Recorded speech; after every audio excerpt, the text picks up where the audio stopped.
So, welcome to my next talk today, and I'm going to talk about a very simple thing, very simple thing, but very important. And I'm going to talk about the remedy Pulsatilla and a clinical tip about Pulsatilla to give in fever. If you are treating a case of fever and this indication you get, and you will be able to help a lot of patients. Let's see.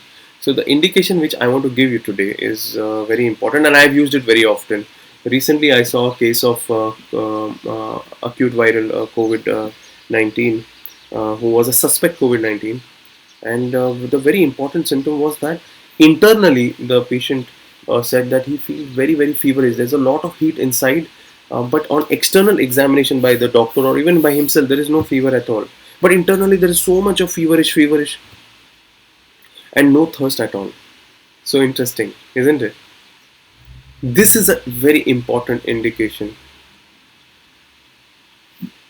for Pulsatilla, and I will try to show you the indication given by Hahnemann about this. Let me show you.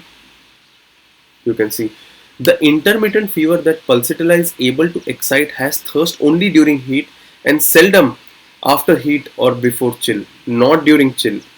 When there is only a sensation of heat without external perceptible heat, the thirst is wanting. Then lycopodium is important remedy. I am reading it again. When there is only sensation of heat but without external perceptible heat and thirst is wanting, Hahnemann has said give Pulsatilla. This is the indication of Pulsatilla as a clinical tip in acute cases. You use this, and if it doesn't work, you tell me. So this is a little bit about Pulsatilla. There are many such clinical tips and clinical rubrics I'm sharing in my new book, Art of Repertorisation. And I hope that you read this book. This is going to be published on 14th Feb. And I hope you find it interesting. Thank you.